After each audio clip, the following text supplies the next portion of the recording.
দোয়ার শাব্দিক অর্থ চাওয়া, ডাকা বা আরজি পেশ করা।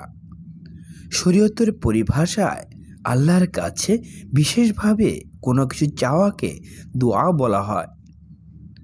আর মোনাজাত শব্দের অর্থ একান্ত ব্যক্তিগত কথাবার্তা। মোনাজাতের পারিভাষিক অর্থ হচ্ছে আল্লাহর কাছে ব্যক্তিগতভাবে নীরবে নিভৃতে আরজি পেশ করা। শব্দ দুটির মধ্যে অর্থগত পার্থক্য থাকলেও ব্যবহারগত দিক থেকে তেমন পার্থক্য নেই। তবে কুরআনুল কারিমে দোয়া শব্দটি ব্যবহৃত হয়েছে। পবিত্র কুরআনে ইরশাদ হয়েছে, তোমরা আমাকে ডাকো, আমি তোমাদের ডাকে সাড়া দিব। সূরা মুমিন আয়াত 60। এমন প্রতিটি কাজের জন্য দোয়া রয়েছে।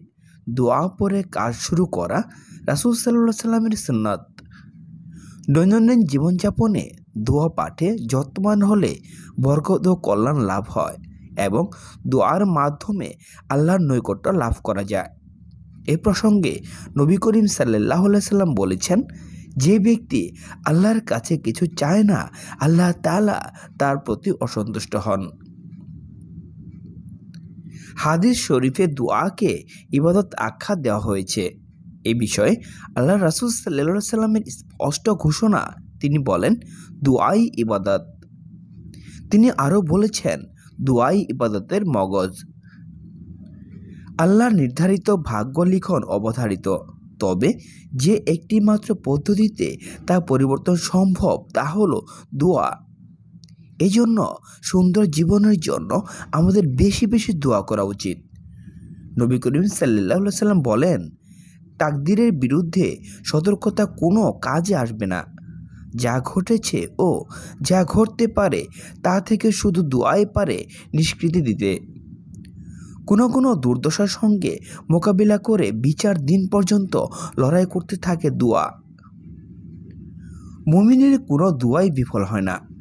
দোয়ার ফলাফল তিনটি ধাপে আল্লাহ বান্দাকে দিয়ে থাকেন। নবী করিম সাল্লাল্লাহু আলাইহি সাল্লাম বলেন, যখন কোনো মুসলমান দোয়া করে, যদি তার দোয়ায় গুনাহের কাজ কিংবা সম্পর্কচ্ছেদের আবেদন না থাকে, তাহলে মহান আল্লাহ তাআলা তিনটি প্রতিদানের যে কোনো একটি অবশ্যই দান করেন, সঙ্গে সঙ্গে দোয়া কবুল করেন এবং তার কাঙ্ক্ষিত জিনিস দিয়ে দেন। দোয়ার কারণে কোনো অকল্যাণ বা বিপদ থেকে হেফাজত করেন, তার আখিরাতের কল্যাণের জন্য তা জমা করে রাখেন। একনিষ্ঠভাবে আল্লাহর কাছে দোয়া করলে সবসময় তিনি তা কবুল করেন। তবে হাদিসে কিছু বিশেষ সময়ের কথা উল্লেখ রয়েছে, যেসব সময় দোয়া করলে কবুল হওয়ার সম্ভাবনা অনেক বেশি। হাদিসের আলোকে সময়গুলো উল্লেখ করা হলো, যেমন শেষ রাতে, সিজদার সময়, আজানের সময়, আজান ও ইকামতের মধ্যবর্তী সময়, ফরজ নামাজের পর, জুমার দিন, বৃষ্টির সময়, রমজান ও শবে কদরের রাত, হজের মৌসুম, জমজমের পানি পান করার পর ইত্যাদি। হাত তুলে দোয়া করা সুন্নাত। নবী করিম সাল্লাল্লাহু আলাইহি সাল্লাম একাধিক হাদিসে হাত তুলে দোয়া করার প্রতি উৎসাহ দিয়েছেন। তিনি বলেছেন, নিশ্চয়ই তোমাদের রব চিরঞ্জীব ও মহান দাতা। বান্দা দুই হাত তুলে তার কাছে চাইলে তিনি খালি হাত ফেরত দিতে লজ্জাবোধ করেন।